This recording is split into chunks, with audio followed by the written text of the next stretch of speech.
जिले की हलचल।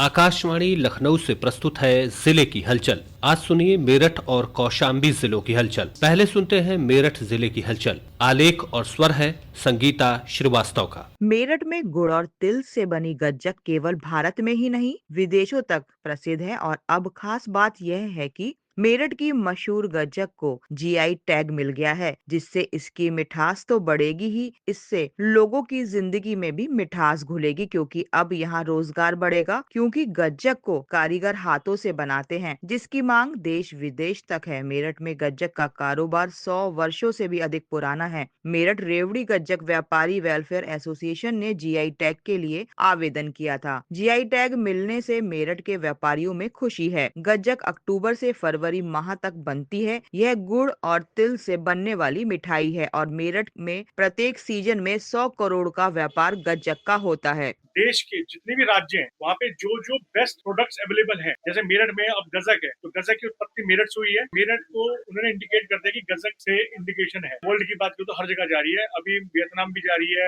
यूएस जारी है, यूके जारी है, जैसे जैसे जिस कंट्री की जो रिक्वायरमेंट्स होती है। ग्रामीण रोजगार की तस्वीर बदलने वाली एक नई पहल आज गांव में चर्चा का विषय बनी हुई है। विकसित भारत जी राम जी योजना, जिसमें श्रमिक मनरेगा से अलग और अधिक प्रभावी मान रहे हैं। मेरठ के गांव से सामने आई जमीनी रिपोर्ट यही बता रही है कि यह योजना रोजगार के साथ साथ भरोसे की भी गारंटी दे रही है। विकसित भारत जी राम जी योजना मनरेगा से अलग है, क्योंकि इसमें काम की निरंतरता है, तान और प्रक्रिया अधिक तेज है और कार्यों की निगरानी सख्त है। इस योजना की एक और बड़ी विशेषता यह है कि इसमें केवल अस्थायी काम नहीं बल्कि स्थायी और उपयोगी ग्रामीण ढांचे तैयार किए जा रहे हैं, जिसका फायदा आने वाली पीढ़ियों को भी मिलेगा। मेरठ में मंडल स्तरीय खादी एवं ग्रामोद्योग प्रदर्शनी में प्रधानमंत्री नरेंद्र मोदी के स्वदेशी अपनाओ और खादी को बढ़ावा देने के लिए राज्य महिला आयोग की सदस्य मीनाक्षी भराला और मान्या चतुर्वेदी परी क्षेत्रीय ग्रामोद्योग अधिकारी मेरठ मंडल ने मॉडल के साथ फैशन शो में रैंप वॉक किया। फैशन शो में मेरठ व मुरादाबाद के मॉडल्स द्वारा खादी के वस्त्र पहनकर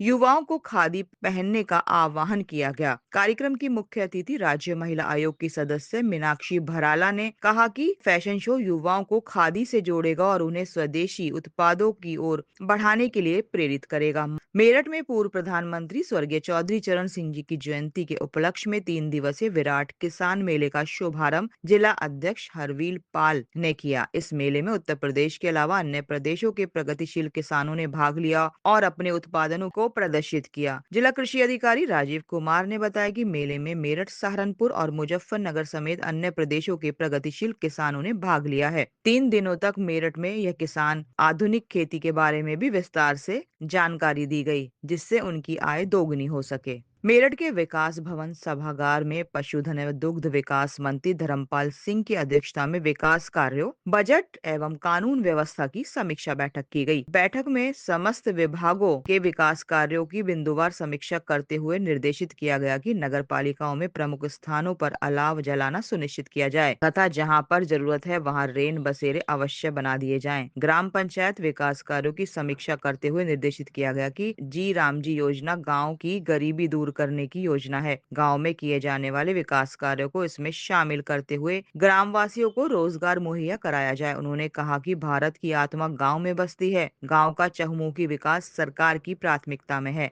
मेरठ जिले में एक बार फिर एनवायरमेंट क्लब ने मांझा त्यागो अभियान शुरू किया। लगातार बढ़ती मांझे से दुर्घटनाओं व मौतों के मद्देनजर हर वर्ष एनवायरमेंट क्लब द्वारा यह जागरूकता अभियान चलाया जाता है। इस वर्ष 5वीं बार मांझा त्यागो अभियान का शुभारंभ वन विभाग के सहयोग से किया गया। उन्होंने मेरठ वासियों से अपील भी की कि वे प्रतिबंधित मांझे का उपयोग कतई न करें। लोगो लॉन्च के अवसर पर क्लब संस्थापक सावन कन्नौजिया ने बताया कि इस अभियान के माध्यम से क्लब वृहद स्तर पर स्कूल कॉलेजों में जागरूकता सत्र व क्लब द्वारा बनाई गई शॉर्ट फिल्म मौतों का मांझा दिखाकर युवाओं को मांझा के दुष्परिणामों के संबंध में जागरूक करता है। मेरठ जिले की हलचल के बाद आइए सुनते हैं कौशाम्बी जिले की हलचल। आलेख और स्वर है सोनेलाल का।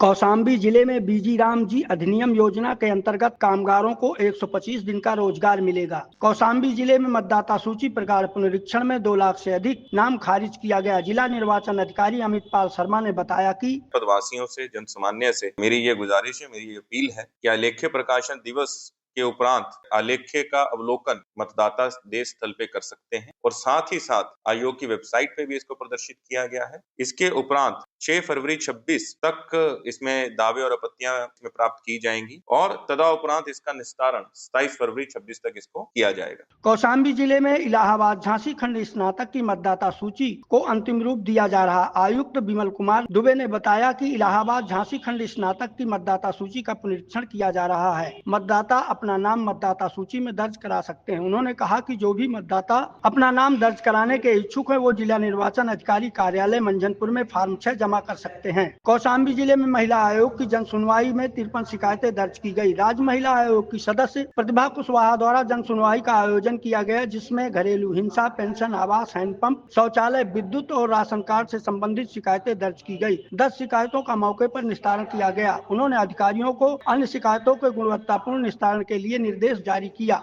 मिशन शक्ति योजना के अंतर्गत महिलाओं को जागरूक किया। मिशन शक्ति योजना के अंतर्गत 31 शिकायतें दर्ज की गई। कौशाम्बी जिले में गौशालाओं के द्वारा कृत्रिम खाद का निर्माण किया जा रहा है। मुख्य विकास अधिकारी विनोद राम त्रिपाठी ने बताया कि खेती में अत्यधिक रासायनिक उर्वरकों का प्रयोग किया जा रहा है, जिससे मिट्टी की उर्वरा शक्ति धीरे धीरे कम हो रही है। जैविक उत्पादों का प्रयोग करके अपनी मिट्टी की उर्वरा शक्ति बढ़ाना है। गाँव के वातावरण को सुदृढ़ और लोगों को स्वस्थ रखने के लिए कदम उठाना आवश्यक है। महिला समूहों के द्वारा गौशालाओं में गायों के गोबर से वर्मी कंपोस्ट खाद का निर्माण किया जा रहा है। कौशाम्बी जिले में कारागार द्वारा निर्मित काउकोड वरदान साबित हुआ। जिला कारागार अधीक्षक अजितेश कुमार ने बताया कि जेल में आपूर्ति करने वाले राशन में प्रयोग किए गए बारदाना और फटे पुराने कंबलों से काउकोट बंदियों द्वारा तैयार किया गया। काउकोट गौशालाओं में गायों के लिए आपूर्ति की गई सर्द के समय जीवन रक्षक और गायों के लिए वरदान साबित हुआ। कौशाम्बी जिले में बौद्ध पर्यटन 22 करोड़ की लागत से निर्माणाधीन है। पर जिला अधिकारी ने बताया कि बौद्ध पर्यटन और बुद्ध थीम पार्क निर्माण के लिए 22 करोड़ 93 लाख की लागत से 11 हेक्टेयर क्षेत्र में थीम पार्क निर्माण किया जा रहा है। तेलंगाना के नागार्जुन सागर स्थित बुद्धनम की तर्ज पर बुद्ध चरित वनम का निर्माण हो रहा है। एशिया के प्रतिष्ठित शिवपूतों की प्रतियां संगठित की जाएंगी, जो आगंतुकों का आकर्षण केंद्र होगा। प्रदेश के पर्यटन मंत्री जयवीर सिंह के निर्देशानुसार निर्माण कार्य हो रहा है। उन्होंने कहा कि पार्क में देश विदेश से आने वाले बौद्ध अनुयायियों और पर्यटकों के लिए एक विशिष्ट आध्यात्मिक पर्यटन केंद्र के रूप में विकसित हो रहा है। कौशाम्बी जिले में साइबर क्राइम के 3 दर्जन से अधिक अपराधियों को गिरफ्तार किया गया। पुलिस अधीक्षक राजेश कुमार ने बताया कि वर्ष में साइबर क्राइम के 3 दर्जन से अधिक अपराधियों को जेल की सलाखों में भेजा गया। अपराधियों द्वारा जिले के भोले भाले ग्रामीणों को